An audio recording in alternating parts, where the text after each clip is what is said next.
السلام علیکم دوستو، امید ہے آپ سب خیریت سے ہوں گے۔ تو ناظرین، آج میں آپ کے سامنے ایک زبردست واقعہ جو حضور پاک صلی اللہ علیہ وسلم کے جانثار صحابہ کا ہے ان کے بارے میں پیش کروں گا۔ تو آپ سب حضرات غور سے اور توجہ سے سنیں اور ویڈیو کو پوری واز کریں اور ان سے سبق حاصل کریں کہ صحابہ کو حضور پاک صلی اللہ علیہ وسلم اور دین اسلام سے کیسی محبت تھی اور اللہ کا ڈر اور اللہ کی محبت کیسے ان کے دلوں میں تھی، اور ہماری بھی نیت یہ ہو کہ ہم بھی حضور پاک صلی اللہ علیہ وسلم کی سنتوں کو اور طریقوں کو زندہ کرنے والے بن جائیں اور اللہ کے حکموں کو پورا کرنے والے بن جائیں۔ تو اس پر یہ آپ کے سامنے یہ بات پیش کر رہا ہوں، آپ غور سے پوری توجہ سے سنیں، عمل کی نیت سے۔ شروع کرتے ہیں دوستو آج کا جو ہمارا اہم واقعہ ہے۔ نحمدہ ونصلی ونسلم علی رسولہ الکریم، اما بعد۔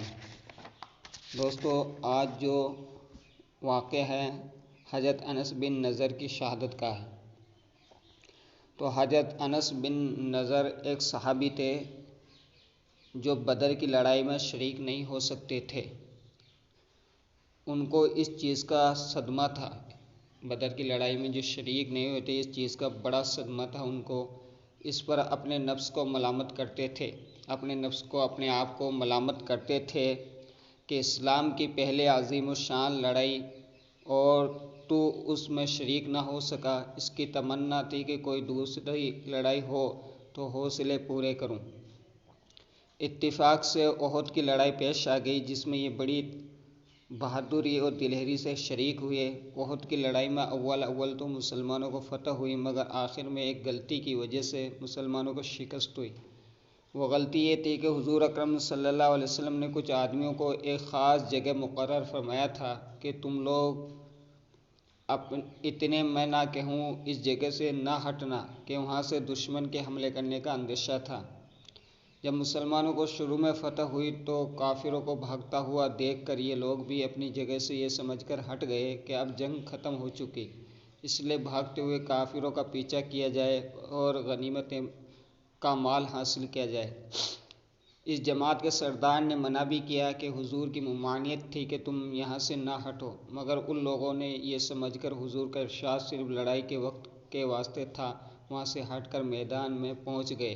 بھاگتے ہوئے کافروں نے اس جگہ کو خالی دیکھ کر اس طرف سے آ کر حملہ کر دیا اور مسلمان بے فکر تھے، اس اچانک بے خبری کے حملے سے مغلوب ہو گئے اور دونوں طرف سے کافروں کے بیچ میں آ گئے۔ دوستو، اب اس سے ہم کو ایک سبق لینا چاہیے کہ اس سے کیا سبق مل رہا ہے۔ حضور پاک صلی اللہ علیہ وسلم کے ارشاد کی کتنی بڑی اہمیت ہے۔ اگر وہ حضور پاک صلی اللہ علیہ وسلم کا جیسا ان کو ذمہ داری دی تھی وہ اگر وہ پوری کرتے تو یہ اتنا بڑا واقعہ پیش نہ آتا اور فتح مل چکی تھی۔ لیکن کچھ صحابہ جو تھے انہوں نے یہ سمجھا کہ حضور کا جو ارشاد ہے، جو حکم ہے ہمارے لیے، وہ یہی ہے کہ لڑائی کے وقت تک تھا، اور ان کے ذمہ دار نے منع بھی کیا کہ حضور کی ممانعت تھی، مگر وہ لوگ اس بے فکری کے ساتھ چلے گئے، فکر نہیں کیا اور توجہ نہیں دی۔ تو پھر اچانک یہ معاملہ پلٹ گیا جس کی وجہ سے ادھر ادھر پریشان بھاگ رہے تھے۔ حضرت انس نے دیکھا کہ سامنے سے ایک دوسرے صحابی حضرت سعد بن معاذ آ رہے ہیں۔ ان سے کہا کہ اے سعد، کہاں جا رہے ہو؟ خدا کی قسم جنت کی خوشبو احد پہاڑ سے آ رہی ہے۔ دیکھو کتنا بڑا مزہ نبی کی محبت سے، کیا خدا کی قسم جنت کی خوشبو احد پہاڑ سے آ رہی ہے۔ یہ کہہ کر تلوار تو ہاتھ میں تھی ہی، کافروں کے ہجوم میں گھس گئے اور اتنے شہید نہیں ہو گئے، واپس نہیں ہوئے۔ شہادت کے بعد ان کے بدن کو دیکھا گیا تو چھلنی ہو گیا تھا، 80 سے زیادہ زخم تیر اور تلوار کے بدن پر تھے۔ کیا 80 سے زیادہ؟ یہ تھی حضور سے محبت۔ ان کی بہن نے انگلیوں کے پوروں سے ان کو پہچانا۔ فائدہ: جو لوگ اخلاص اور سچی طلب کے ساتھ اللہ کے کام میں لگ جاتے ہیں ان کو دنیا ہی میں جنت کا مزہ آنے لگتا ہے۔ کیا جو لوگ اللہ کی رضا کے لیے، حضور پاک صلی اللہ علیہ وسلم کے طریقے کو زندہ کرنے کے لیے اور اللہ کو راضی کرنے کی فکر میں لگتے ہیں ان کو دنیا میں ہی جنت کا مزہ آنے لگتا ہے۔ یہ حضرت انس رضی اللہ عنہ زندگی میں ہی جنت کی خوشبو سونگھ رہے تھے۔ کیا زندگی میں جنت کی خوشبو سونگھ رہے تھے۔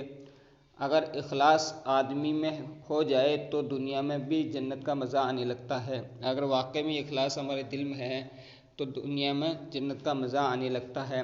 میں نے ایک معتبر شخص سے جو حضرت اقدس مولانا عبدالرحیم صاحب رائے پوری رحمۃ اللہ علیہ کے مخلص خادم ہیں، حضرت کا معقولہ سنا ہے کہ جنت کا مزہ آ رہا ہے۔ کیا جنت کا مزہ آ رہا ہے؟ کیونکہ وہ لوگ کیا کرتے تھے حضرت، اس سے حضرات ہم کو ایک بات ناظرین ایک بات سیکھنے کو ملی ہے کہ اگر ہم سچی نیت سے اللہ کی رضا کے لیے کوئی بھی نیک عمل کرتے ہیں تو اس کے اندر ایک طاقت اور ایک وزن پیدا ہوتا ہے جو ہم کو اللہ سے راضی کرنے کا، اللہ کو راضی کرنے کا، اللہ سے تعلق پیدا کرنے کا موقع ملتا ہے اور اس کے ذریعے اپنے تمام مسئلے حل کرا سکتے ہیں۔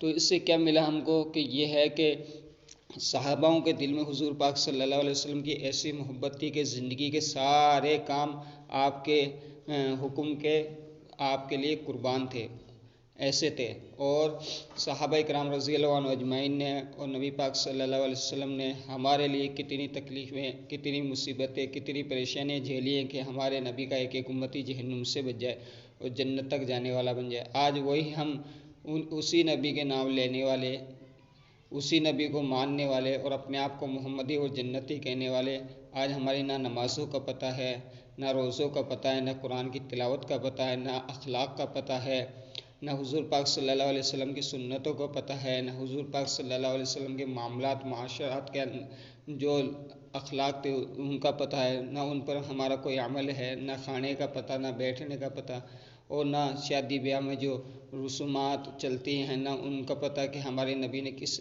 طریقے سے اپنی بیٹیوں کی اور صحابہ کرام رضی اللہ عنہ اجمعین کو کون سی تعلیم دی کہ اس طریقے سے شادیاں کی جائے۔ آج ہم تمام بربادیاں ہمارے نبی کے طریقے کو چھوڑنے کی وجہ سے ہو رہی ہے۔ تو آپ سب سے میرا یہی مقصد ہے کہنا کہ ہم سب یہ نیت کریں کہ ہماری زندگی میں ہمارے نبی کا طریقہ آ جائے، سنتیں زندہ کرنے والے بن جائے، اس طریقے کے مطابق زندگی گزارنے والے بن جائے اور اللہ کو راضی کریں۔ نمازوں کو سیکھ کر خشوع اور خضوع کے ساتھ نبی پاک صلی اللہ علیہ وسلم جیسی نماز ہماری بن جائے اور قرآن کی تلاوت اور صحابہ جیسی ہم محبت کرنے والے بن جائے، صحابہ کے طرز پر ہماری زندگی آ جائے۔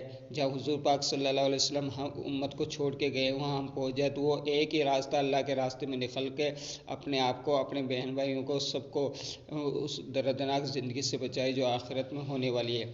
اس کے لیے سب سے پہلے اللہ کو راضی کرنا، ایمان کو سیکھنا اور ایمان کو بڑھانا جیسے صحابہ نے سیکھا تھا، یہ اصل فکر ہے۔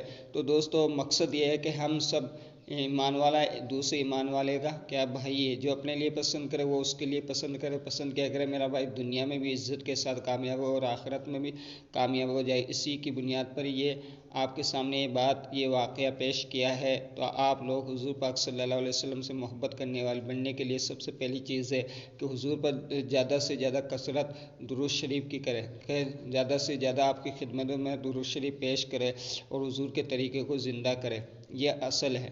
اور درود سے کیا ہوگا کہ اللہ 10 رحمتیں ایک درود پر دیتا ہے، تو جب اللہ کی ایک رحمت آ جائے تو دنیا کی تمام پریشانیاں دور ہو جائیں گی۔ آج ہم رنج غم مصیبتوں میں، قرضوں میں، پریشانیوں میں ڈوبے ہوئے ہیں، وہ کس بنیاد سے کہ ہم نے ہمارے نبی کا طریقہ چھوڑ دیا۔ اس لیے دوستو ہم حضور پاک صلی اللہ علیہ وسلم کے طریقے پر آ کر درود کی کثرت کریں، ذکر کی کثرت کریں، اللہ کے حکموں کو پورا کریں، پھر دنیا تمہاری غلام ہوگی انشاءاللہ، دنیا اور آخرت میں عزت کے ساتھ کامیاب ہوگی۔ یہی ہمارا مقصد ہے۔ تو دوستو آپ سب عمل کریں گے انشاءاللہ، اللہ میرے کو بھی آپ کو بھی عمل کرنے کی توفیق عطا فرمائے۔ وآخر دعوانا الحمدللہ رب العالمین۔